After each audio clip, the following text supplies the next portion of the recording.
presidente do Supremo Tribunal Federal, Dias Toffoli, interrompeu um julgamento para decidir com urgência um pedido da defesa do ex-presidente Lula.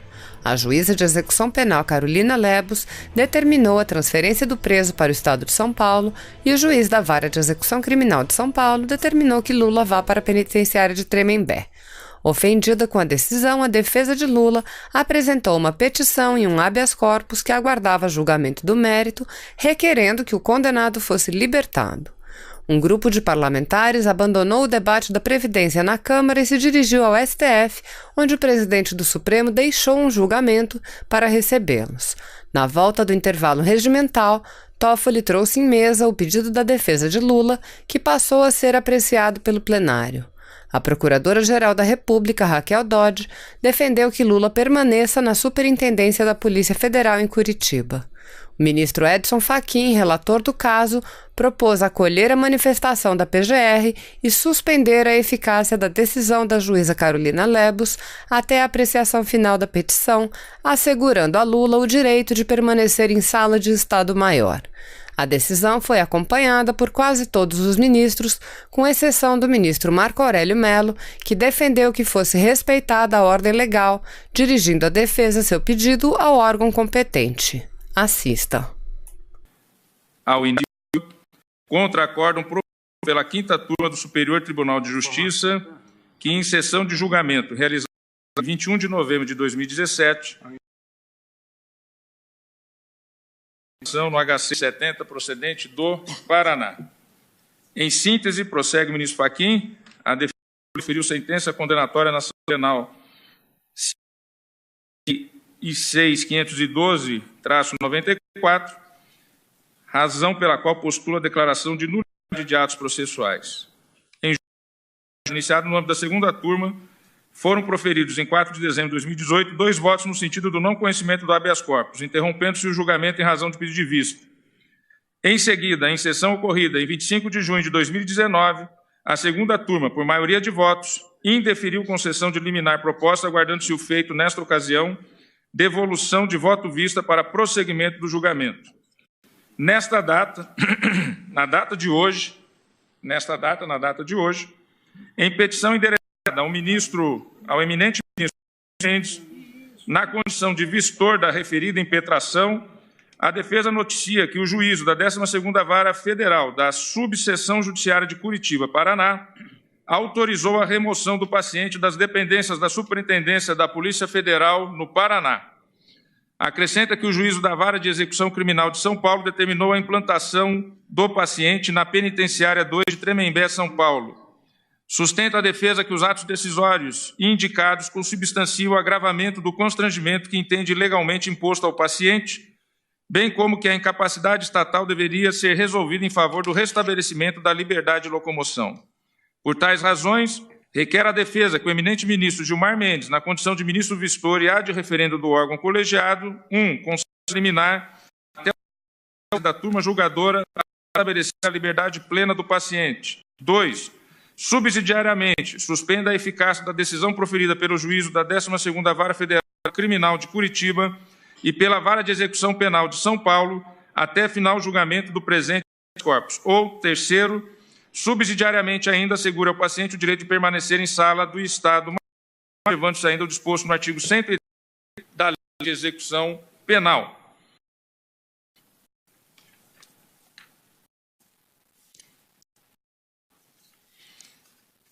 Continua o ministro Luiz Edson Fachin. Verifico que os fundamentos e ora formulados pela defesa são distintos da controvérsia vertida inicialmente nesta impetração que se cinge a debater se o ato indicado como coator especificamente considerado configura ou não constrangimento ilegal a acoimar a liberdade de locomoção. Diante do exposto, objetivando ordenar a condução do RIT nos termos da decisão regimentalmente conferida ao relator, artigo 21.1 do Regimento Interno do Supremo Tribunal Federal, determino com urgência o desentranhamento da petição em epígrafe e respectivos documentos que a acompanham com formulação de expediente autônomo sob a classe petição, mas depreendo que pode colocar-se em dúvida a atribuição para o exame da matéria, considerando que o pleito defensivo é expressamente dirigido na condição de vistor ao eminente ministro Gilmar Mendes. Determino com urgência a Suprema Corte a fim definir urgência quanto ao tema, nos termos do artigo 13, inciso 3 e 7 do Regimento Interno do Supremo Tribunal Federal. E concluiu o ministro Luiz Edson Fachin. Determina outro sim, caso delibere a presidência, pela atribuição da relatoria ao subscritor da presente.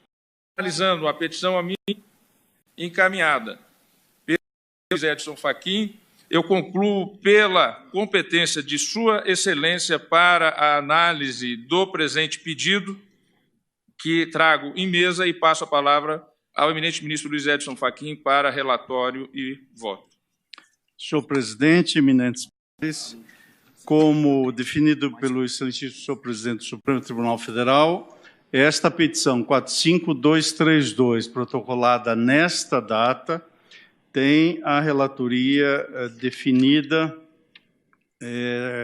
em face da distribuição anterior, corpus 164493, que está sob nossa relatoria e vista do eminente ministro Gilmar Mendes.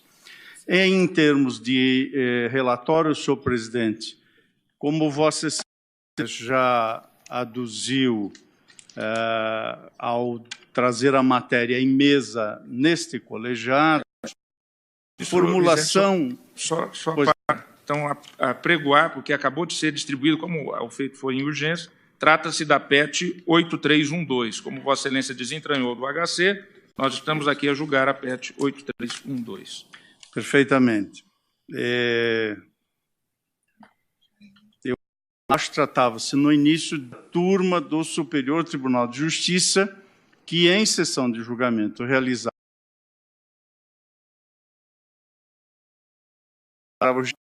no habeas 570. Nesta data, senhor presidente, à luz também do que Vossa Excelência já informou e eu a referida impetração, a defesa noticia que o juiz da 12ª Vara da Seção da Superintendência da Polícia Federal do Paraná acrescenta que o juiz da Vara de Execução Criminal de São Paulo determinou a implantação do paciente na penitenciária 2 de Tremembé, estado de São Paulo.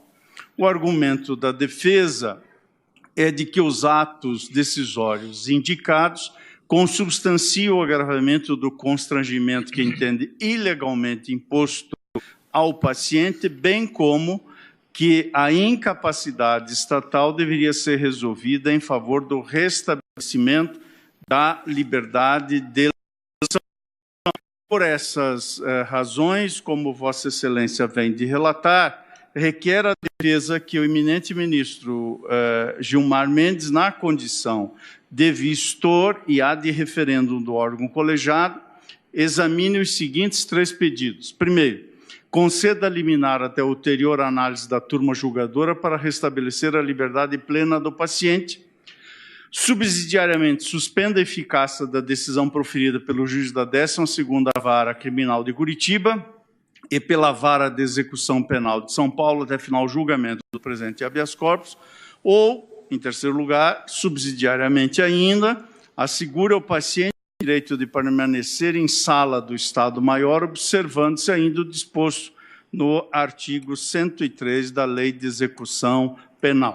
Pelas razões que Vossa Excelência já me nudentou, entendi que poderia colocar-se dúvida em relação à atribuição da matéria, por esta razão, tal como o ministro Gilmar Mendes, remeti o tema para pela presidência desse Supremo Tribunal Federal, como, aliás, é de atribuição regimental, deliberasse quanto ao tema da relatoria e, a fim, por evidente, de prevenir divergência.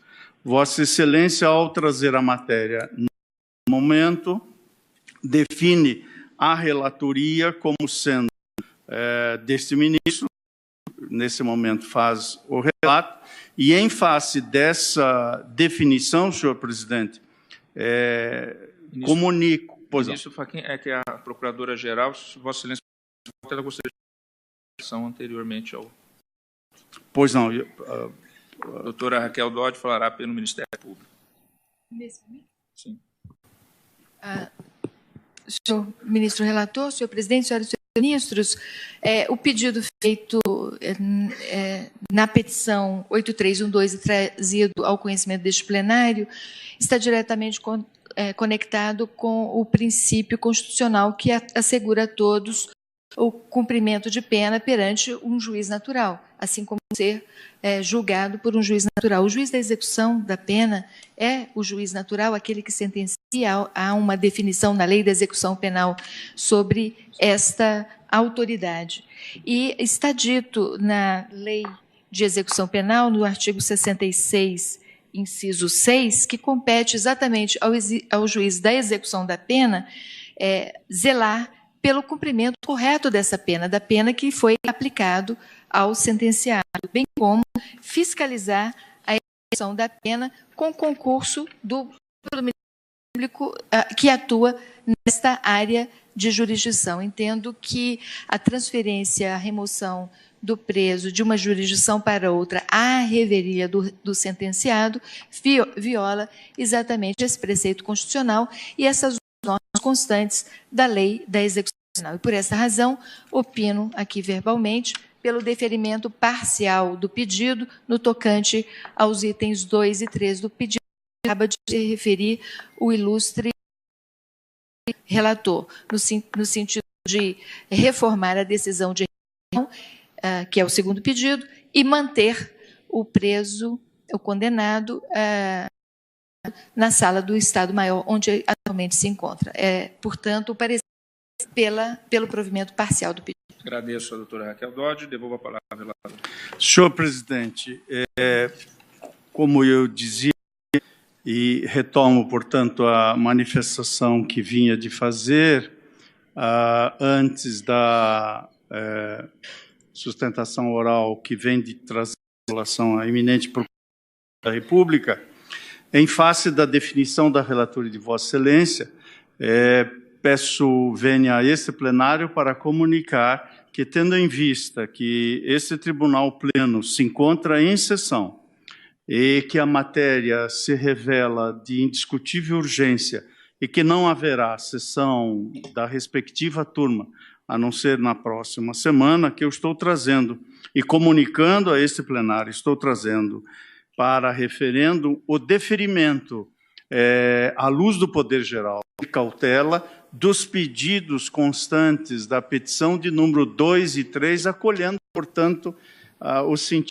da manifestação da senhora Procuradora-Geral da República, com a qual seja, para o fim de suspender a eficácia da decisão proferida pelo juízo da 12ª Vara Federal de Curitiba e pela Vara de Execução Penal de São Paulo, até a apreciação final desta presente petição, 82112, e para assegurar ao paciente o direito de permanecer em sala de Estado-Maior, tal como se encontra nesse momento. Portanto, à luz do Poder Geral de cautela, e também considerando os fatos que estão noticiados nos autos, nesse momento, e à luz da urgência que a questão apresenta, eu estou deferindo liminar para conceder os pedidos 2 e 3 da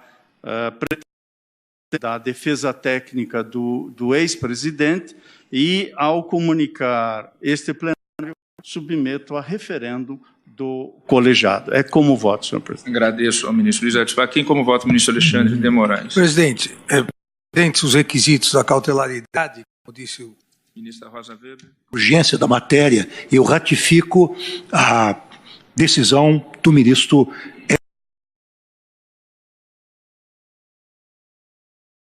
Lembrando que a turma exatamente acompanha integralmente o voto do relator.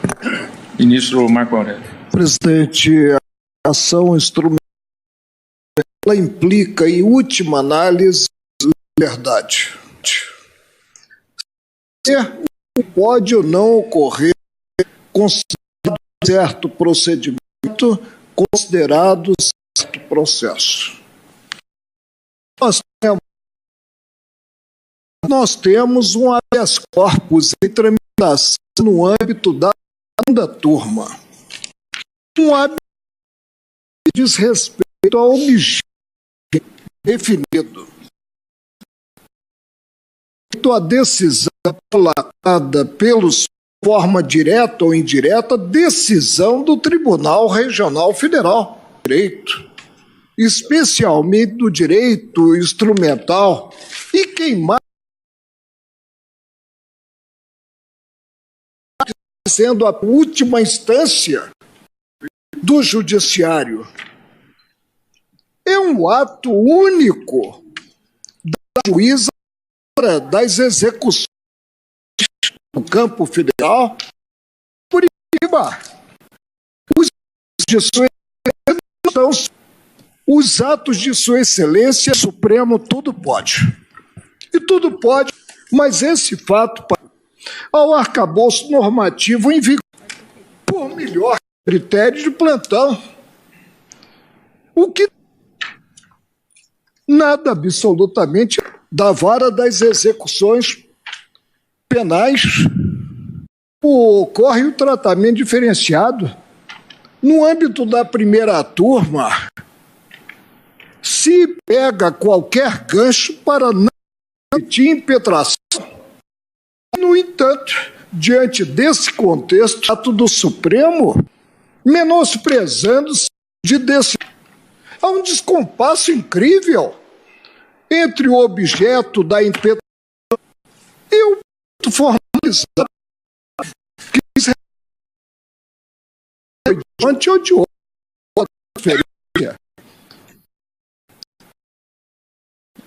Luiz Inácio Lula da Silva, repito, implementada pelo juiz das execuções federais,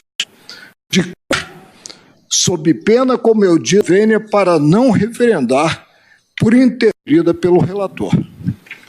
Agradeço, ministro Marco.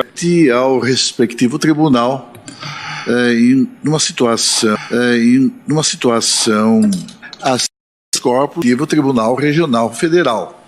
Numa situação como essa, caberia uma corpus que fosse órgão judiciário impedente, que tramita perante a colenda segunda, mas com objeto específico, esse habeas corpus de qualquer pessoa, dos requisitos de cautela, e eu coloco nesse habeas corpus 164.493 do Paraná.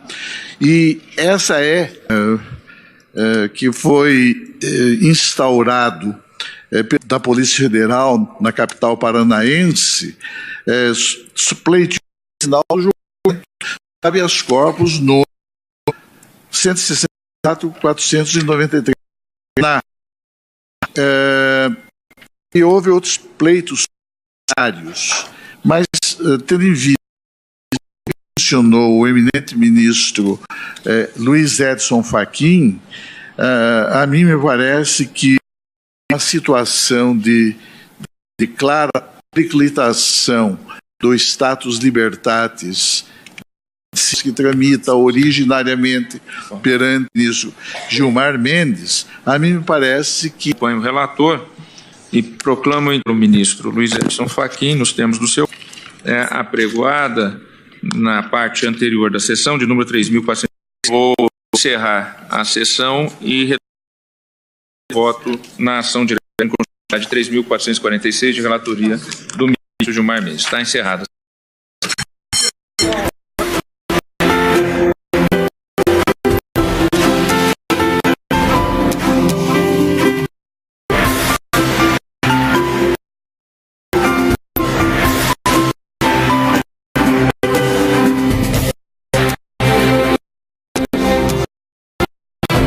Se você apoia Jair Bolsonaro, curta este vídeo, manifeste a sua opinião e compartilhe para que a vontade do povo brasileiro seja conhecida. Inscreva-se no canal para ter acesso gratuito ao nosso conteúdo. Uma produção Folha Política.